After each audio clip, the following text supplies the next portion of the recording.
Olá, olá! Estamos aqui no estudo do nosso Kuzari, acabando o quinto Mamar. Hoje a gente vai fazer um resumo e uma conclusão do que a gente viu nesse quinto Mamar. Como a gente disse no começo de cada um dos Mamarim, cada uma das partes do Kuzari, as 5 partes do Kuzari são relacionadas aos 5 livros do Humash: Bereshit, Shmot, Vaikra, Bamidbar e Dvarim. O nosso quinto Mamar é ligado com o quinto livro do Humash, conhecido como Sefer Dvarim. Sefer Dvarim, o conteúdo dele, o que acontece no livro, é basicamente um grande discurso de Moshe Rabbeinu, no qual ele prepara a missão para a entrada em Israel. Moshe Rabbeinu discursa longamente, repetindo parte das mitzvot, preparando o povo para o que vai acontecer na entrada, depois, o que vai vir a acontecer com o povo no futuro. Ou seja, Moshe Rabbeinu tenta preparar o povo para o que está prestes a acontecer. Até agora eles estavam no deserto, eles estavam tranquilos. Por 40 anos, a Israel viveu sozinho, sem ninguém incomodando. Teve aqui e ali uma guerra ou outra, mas de forma geral, eles estavam protegidos, estavam dentro da bolha, certo? A bolha a gente chama de Anané Kavod, daquelas nuvens que acompanharam a Israel no deserto. Agora, a Israel tem que entrar em Eretz Israel. E a entrada em Israel é cheia de dúvidas, é cheia de perguntas, porque agora eles vão encontrar culturas diferentes, vão encontrar pessoas com ideias diferentes. E se você não estiver pronto para lidar com isso, se você não estiver pronto para sair para o mundo e lidar com essas coisas, você muitas vezes pode acabar caindo, acabar gerando dúvidas. E mesmo que você não venha a cair completamente, essas dúvidas aos poucos podem ir se juntando, a ponto de que em um momento a pessoa pode acabar, na verdade, cumprindo o judaísmo de forma seca, de forma, assim eu aprendi, eu continuo fazendo, mas dentro dele está tudo seco, estragado. Não é o melhor jeito de cumprir o judaísmo, obviamente. Então assim também o Haver no nosso quinto Mamar, embora até agora nos primeiros 4 Mamarim, ele lidou com a Torá de dentro, ou seja, a gente estava dentro da Torá, a gente estava dentro do judaísmo, e a gente queria entender um pouquinho melhor o Shabat, entender melhor o que é a Israel, a função do povo judeu no mundo, a função de cada pessoa e pessoa, o que significa Eretz Israel para o nosso povo, mas a gente lidava basicamente com o que tem dentro. Se a gente tinha uma dúvida, a gente ia para a Torá perguntar. Agora, o Haver lida com o que está fora. Lida com o que está fora no sentido de que a Israel estava na Galut, certo? A gente voltar agora na história. Rav Yehuda Levi, a gente está falando de 800 anos atrás. A Israel estava na Galut, estava sendo perseguido por todos os cantos, por todos os lados. Como a gente falou lá no começo, o nome desse livro, que a gente costuma chamar de Sefer Kuzari, na verdade, o nome original do livro é o livro que vem defender o judaísmo perante outras religiões, certo? Que vem defender Dat Emet, a religião verdadeira. Ou seja, a grande itmunedut, o grande ponto com o qual o Haver aqui tem que lidar é com filosofias externas, com outras ideias, outros pensamentos, que um Yehudi na Galut, um Yehudi em algum canto do mundo, numa faculdade na Alemanha, um Yehudi passeando pela Rússia, um Yehudi vivendo no Brasil, onde for ele tem que lidar. Tem questões, tem religiões, tem ideias, tem opiniões que ele precisa aprender a lidar com elas. Então, embora o Haver originalmente não gostaria de levantar essas perguntas, realmente assim é preferível, que a pessoa ele tenha um judaísmo natural, um judaísmo vivo, em que ele não cresce com perguntas, não cresce com dúvidas, está tudo muito claro, muito verdadeiro. Muitas vezes a pessoa tem dúvidas. E quando essas dúvidas surgem, precisa encontrar as respostas. Então, quando o Rei de Kuzar começa a pedir para o Haver lidar com certas questões filosóficas que ele tem, o Haver fala, olha, só porque você tem essas dúvidas, não aconselho ninguém a sair por aí tentando entender todas as filosofias de vida do mundo para entender que o judaísmo é verdadeiro ou não, porque aqui tem 2 riscos. Primeiro, que não tem fim. Se você for procurar agora todas as ideias possíveis que existem no mundo, não tem fim, não vai acabar nunca. Cada pessoa e pessoa, cada ideia que foi surgindo por aí, não tem como realmente agora passar por tudo. E o segundo problema, o segundo erro que pode sair daqui, é que nem todo mundo tem a capacidade intelectual de realmente tomar a decisão correta, de realmente analisar todas as ideias, todas as opiniões, e entender a fundo cada uma dessas ideias e decidir qual é a correta, decidir qual é a certa. Muitas vezes a pessoa ele pode acabar sendo encantado por uma ideia, encantado por uma opinião, e ele vai acabar seguindo isso, mesmo que é contrário ao judaísmo, porque ele se empolgou, ele ficou impressionado com aquela ideia. Então, por exemplo, a gente pode pegar a ideia de Kant, certo? O famoso filósofo alemão, que ele trouxe basicamente a ideia do subjetivismo, que tudo é subjetivo, que nada no mundo é objetivo. E a ideia é muito boa, é muito interessante, em que, olha, cada um ele vê o mundo de uma forma diferente, cada um ele tem uma opinião diferente porque ele passou por experiências diferentes, ele tem uma vida que não é igual a todo mundo. E a gente pode trazer vários exemplos de duas crianças gêmeas, idênticas, que geneticamente tinham o mesmo DNA, tudo igual, e saíram completamente diferentes. O subjetivismo é verdadeiro, é real, mas até qual ponto? Será que realmente a gente pode chegar agora na opinião de que não existe verdade no mundo? De que nada é objetivo, de que não existe certo e errado, simplesmente é tudo uma questão de visão? A gente vai chegar no pós-modernismo, a gente vai chegar no pluralismo, e isso não está correto. Ou seja, muitas vezes a gente pode ser enganado por ideias que parecem boas, parecem interessantes, por isso eu falo, Javier, a priori eu não aconselho a sair por aí procurando todas as linhas filosóficas para tentar entender qual é a correta e como o judaísmo lida com elas. Mas, já que você, meu querido amigo, meu querido rei de Kuzar, tem dúvidas, tem perguntas, eu vou lidar com elas. Então, o Javier lida basicamente com duas correntes que tinham na época: pensamento filosófico grego, que é um pensamento lógico, um pensamento que usa a lógica humana para chegar em conclusões metafísicas, e os Kalam, Mutkalmin, Katamedabrim, a linha filosófica árabe.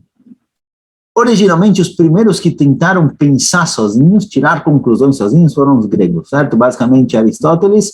Então, a filosofia aristotélica é a ideia original com a qual o Javier tem que lidar.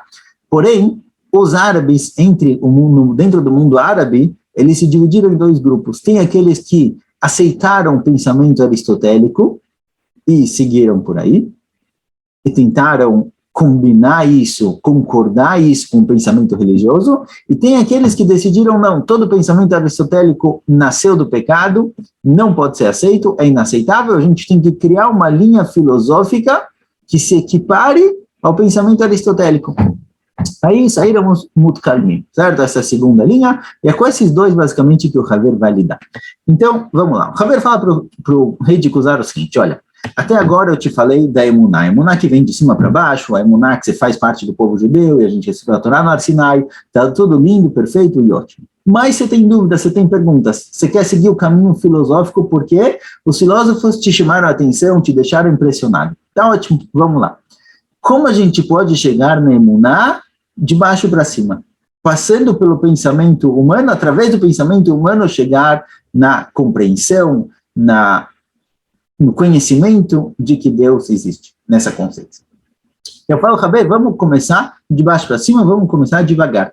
A gente tem que começar primeiro, qual é a matéria do mundo, vamos tentar analisar o mundo, de qual matéria ele foi criado, quais são os Esodot, então aqui já vamos formando o pensamento dele, mas ele vai falando o seguinte: a gente tem que começar de baixo para cima, qual é a matéria original, quais são os 4 Esodot, qual a divisão do mundo e qual a separação entre os tipos de criaturas que existem. Tudo é formado dos 4 Esodot, mais dos quatro elementos básicos, sabe? Já vamos explicar um pouquinho melhor. Mas o que foi criado disso? A gente tem Domem, Tzomeh, Chaim e Daber, a gente tem mineral, vegetal, animal e o ser humano que é racional, tem níveis diferentes. O ser humano racional, ele tem uma nefesh, ele tem uma neshama, ele tem uma alma, existe um plano metafísico. Se existe um plano metafísico, quer dizer que existe um olam haba, existe um mundo vindouro, e aqui daí por diante.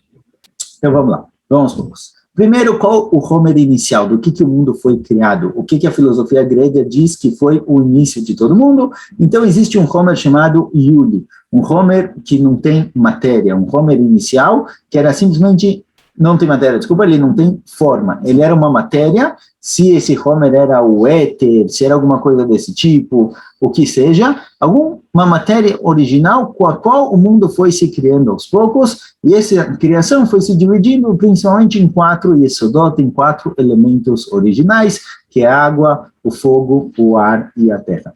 Esses 4 elementos, a gente traduziu eles, de um ponto de vista científico, para líquido, sólido, gasoso e a energia. Esses 4 elementos, aos poucos, eles foram se misturando e se formando coisas diferentes. Dependendo da mistura, dependendo da quantidade de cada um, da forma como eles se misturaram, foram sendo criadas criaturas diferentes, sejam os minerais, sejam os vegetais, os animais ou o próprio ser humano, e assim aos poucos esses 4 esodot, essas 4 matérias originais, foram dando forma e foram dando vida a toda a nossa existência.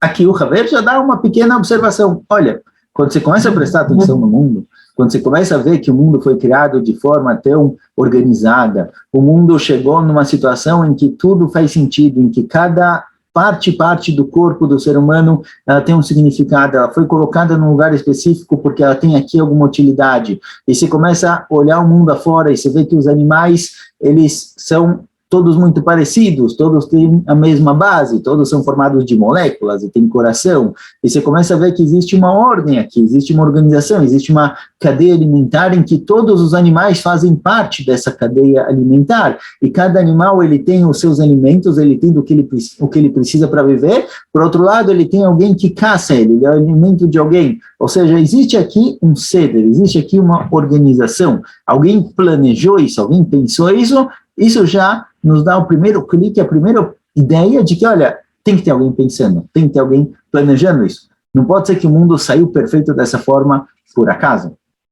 Se o mundo existe numa certa perfeição, numa certa ordem, organização, quer dizer que teve alguém que planejou, tem uma chokhmah, tem uma sabedoria por trás do que está acontecendo. Então isso daqui, mesmo de acordo com o pensamento filosófico, a gente tem que chegar na conclusão de que existe algum criador. Pode ser que Aristóteles ele chegou na conclusão que existem vários criadores, existem vários deuses, como a gente explicou lá no fim do quinto Mamar, mas de qualquer jeito, tem que ter alguém planejando. Não pode ser que as coisas aconteceram por acaso. As coisas acontecendo por acaso não sairiam do jeito que saíram. Então, mesmo o pensamento filosófico, o pensamento lógico, já nos leva, mesmo no meio do caminho dele, a uma conclusão de que tem alguém planejando o que está acontecendo aqui. Mas bom, vamos seguindo em frente. Só entre parênteses, aqui o Haver trouxe a explicação do Mizmor Kuf Dalet, o Mizmor de Teilim, que David HaMelech, ele era, na verdade, o ser pensante, como a gente falou algumas vezes durante esse mamar, o maior presente dado ao ser humano é a capacidade de pensar, é a capacidade intelectual. Esse é o maior presente que Hashem deu para o ser humano e ele deve usar isso. E David HaMelech era um dos seres mais pensantes que a gente tem na história, porque ele parou para analisar, ele parou para refletir, investigar tudo o que ele via no mundo, toda a existência.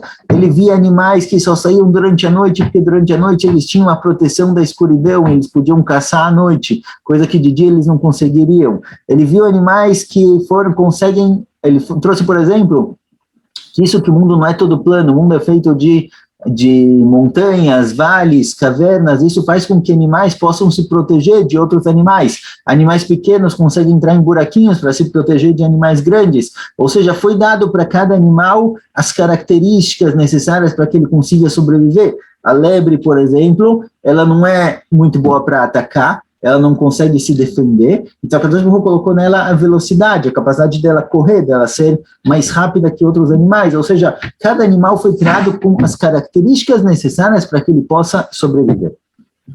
Essa compreensão, esse é o Mizmor Kuf Dalet do Teilim, principalmente, essa compreensão mostra que David HaMelech era um ser pensante, alguém que parava para pensar e leitbonen nas coisas. Isso daqui é um grande aprendizado para cada um e um. A gente pode passar a vida inteira sem pensar em nada, sem refletir, e quando chegar lá em cima, vão perguntar, olha, por que você não acreditou em Akadosh Baruch Hu? Você vai falar, eu não cresci numa casa religiosa, eu nunca aprendi, eu nunca soube, eu nunca encontrei com ele. Vão falar para ele, como diz o Rambam, eu sinto muito, Akadosh Baruch Hu te deu o intelecto, te deu a capacidade de pensar, de refletir, se você não tirou conclusões, é culpa sua. Você tinha toda a possibilidade, toda a capacidade necessária para vir a fazer o que é esperado de você, acreditar em Akadosh Baruch Hu. Se você não acreditou, não é simplesmente porque você não nasceu com essa crença, é simplesmente porque você decidiu dedicar todo o seu potencial, toda a sua capacidade para juntar dinheiro, para ficar rico, para fazer amigos, quando você poderia ter usado pelo menos parte disso para desenvolver o seu intelecto, desenvolver a sua própria emuná. Então o Haver fala, a partir daqui, que a gente tem que seguir em frente.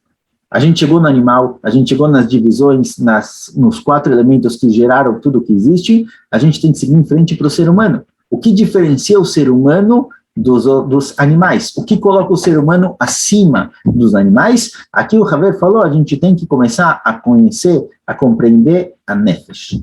Aí a gente falou um pouquinho sobre a personalidade do ser humano, a psique do ser humano, como ela é formada, a existência real dela, e a Nefesh mostra que o ser humano, aqui a gente dá um passo importante, porque no momento em que a gente reconhece que existe uma Nefesh, já vamos ver as provas que o Haver traz para a existência dessa Nefesh, mas no momento em que a gente acredita que existe uma Nefesh, já coloca a gente num patamar em que o mundo é físico e metafísico. Existe algo além do mundo físico que a gente consegue ver. E aí o Haver traz algumas provas para a existência da Nefesh, para provar que o ser humano não é simplesmente algo material, ele tem um lado espiritual também. Então ele fala, por exemplo, olha, com certeza a Nefesh existe. Por quê? Porque se você cortar parte do ser humano, a Nefesh continua completa, ou seja, a Nefesh é algo desconectado do corpo, é algo que está além do corpo. Quando você tem um corte, se alguém lá além corta um dedo ou uma mão, a Nefesh não fica pior ou mais fraca, ela continua completa, quer dizer que a ligação da Nefesh com o corpo não é algo material, é algo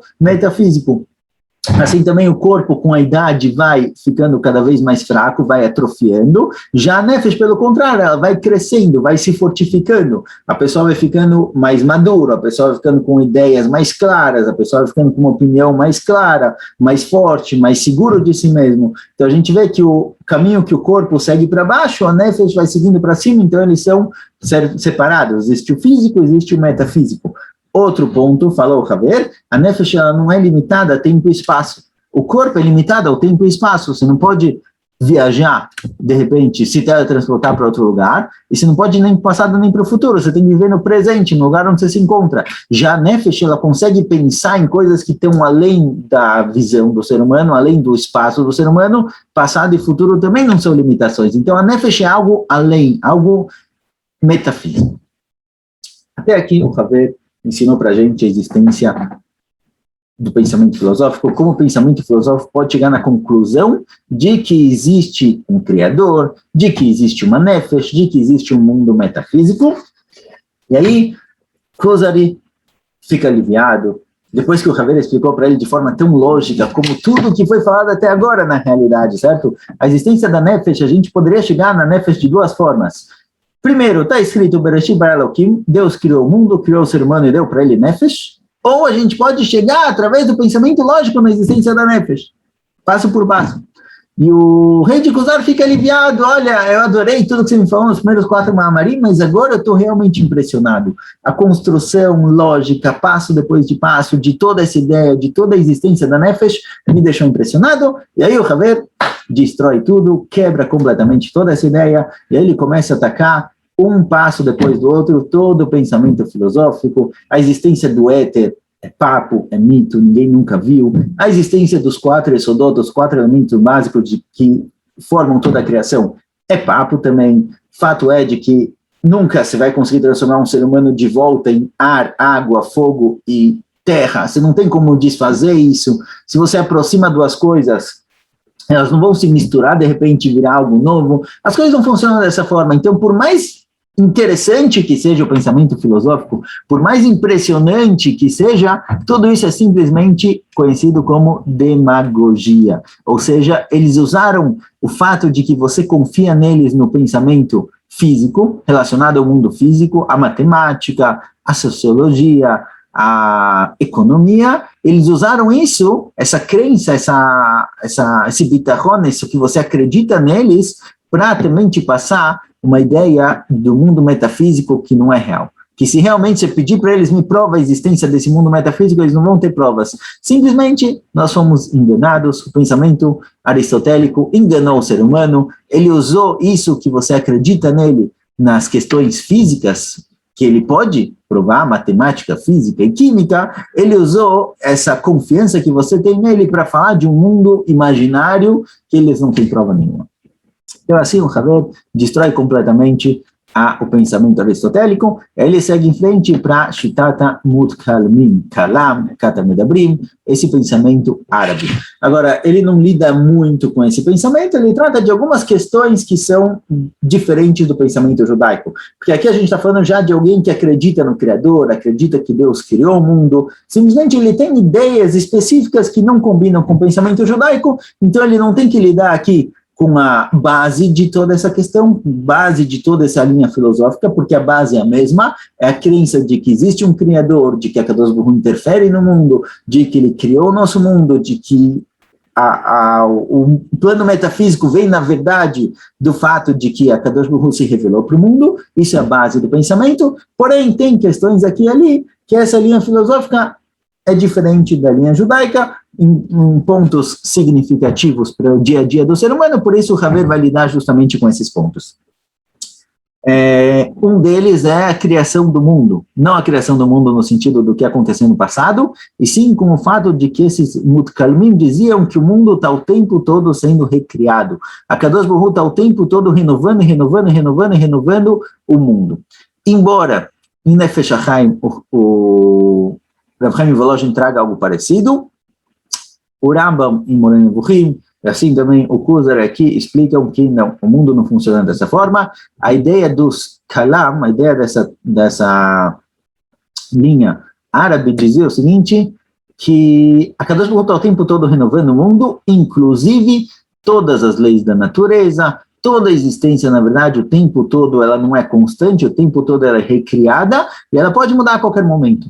Tudo pode mudar a qualquer momento. O Haver fala que não, as coisas não funcionam dessa forma. A Kadosh Baruch Hu, ele criou uma natureza, ele criou regras que são constantes. Então, embora é verdade que, de certo ponto de vista, a Kadosh Baruch Hu, ele dá vida para o mundo, mas as coisas não mudam da noite para o dia. O que aconteceu hoje vai acontecer amanhã e vai continuar assim depois de amanhã. O ser humano que acordou hoje de manhã é o mesmo que acordou ontem, é o mesmo que acordou amanhã. Se você falar que tudo muda o tempo todo, então realmente você tira completamente a achrayut, a responsabilidade do ser humano sobre qualquer coisa, porque tudo que eu fizer, na verdade, pode deixar de existir amanhã. E tudo que eu acho que é real no passado não é real, é simplesmente um pensamento que foi colocado em mim para eu achar que essa vida é real. Então, aqui o Haver discorda deles completamente nessa questão. A Kadosh Baruch Hu criou um mundo constante.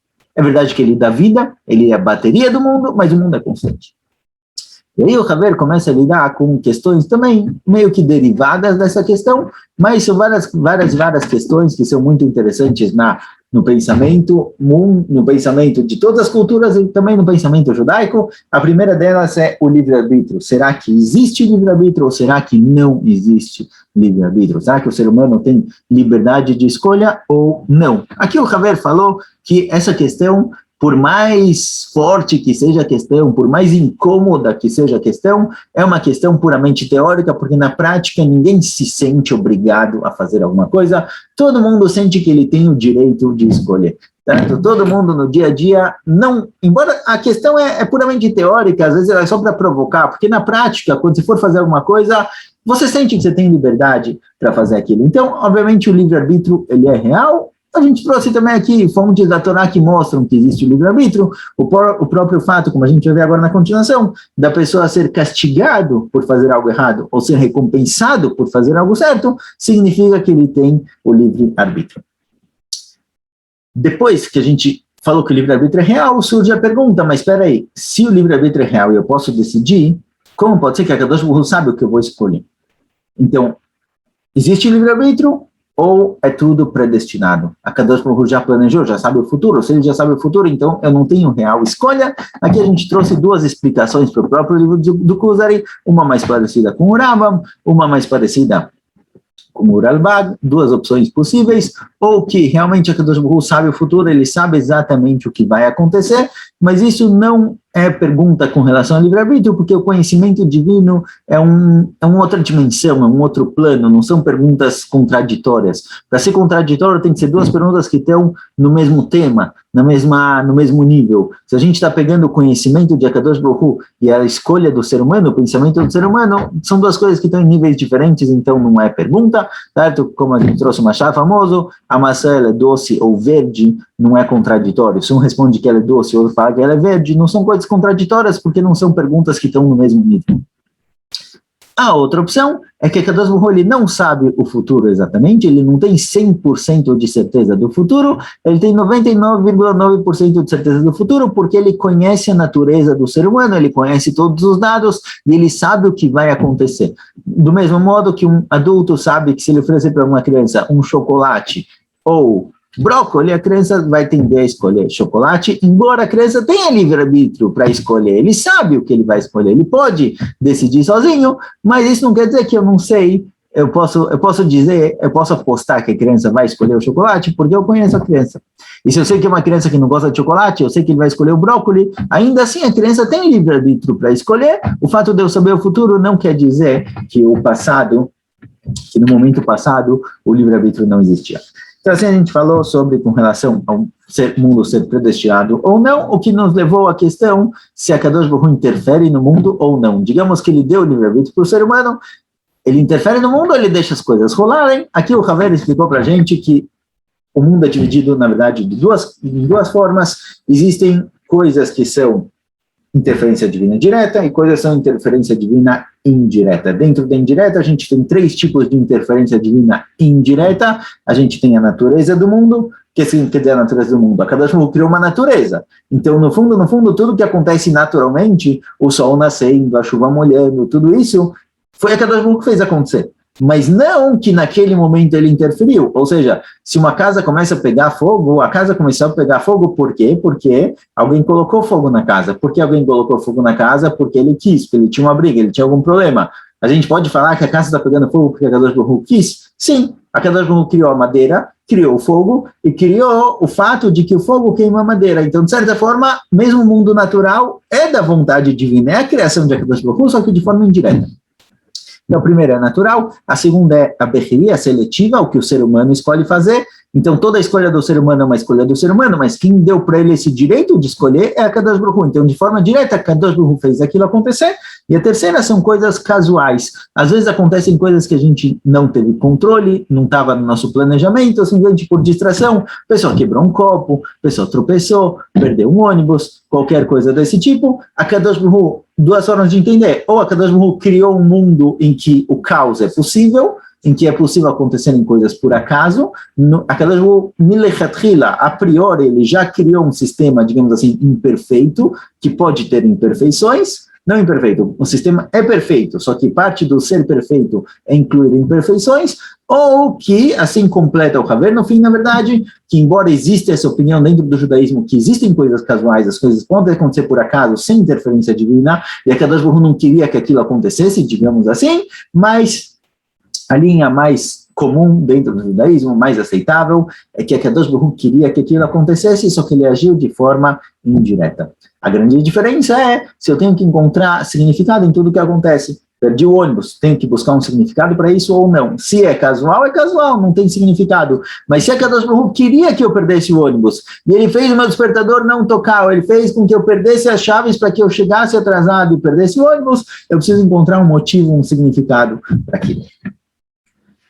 No fim, para acabar o nosso mamar, o Haver, ele volta à emuná judaica, a emuná tmimá, a emuná de que o povo judeu, ele nasceu com essa emuná, ele cresceu com isso, e ele, assim também qualquer um que queira participar do povo judeu e receber essa emuná, ele tem todo o direito, mas de forma geral a gente está falando aqui principalmente de alguém que ele é judeu de nascença ou se converteu ao judaísmo, mas essa emuná judaica, que é uma emuná que vem da alma, em que as pessoas nascem com uma tendência para emuná. A gente comentou uma vez que tiveram estudos na época da União Soviética, tiveram estudos comunistas que chegaram à conclusão que o ser humano ele tem uma tendência a acreditar em Akadosh Baruch Hu, e essa tendência vem da Neshama, vem da alma, não vem da lógica, não vem do intelecto, não vem da experiência, ela vem da Neshama da pessoa. E essa é a emuná mais verdadeira, essa é a emuná que se mantém mais forte em todas as situações.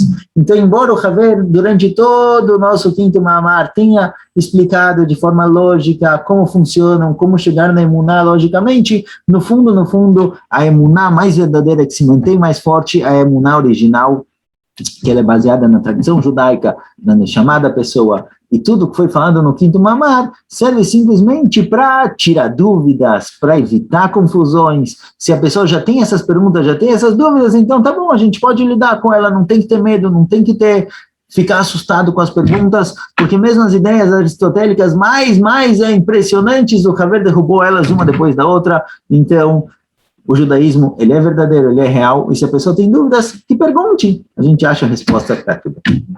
Com isso a gente acaba o nosso quinto mamar. resumo e a conclusão do nosso Mamar. Em breve vamos fazer o nosso epílogo, ver qual foi o final da história do nosso Haver. A gente teve toda essa conversa que durou 200 shiurim, uma conversa bem longa. Vamos ver o que acontece no fim, o que o Haver faz no fim. Na verdade é que lá atrás eu já contei, eu já estraguei o fim da história, mas de qualquer jeito, saber o que aconteceu com o nosso Haver, com o rei de Kuzar, qual o futuro. Bezat Hashem, veremos em breve. E no fim, quem sabe a gente faz um resumo geral do nosso livro. Até mais. Tchau, tchau.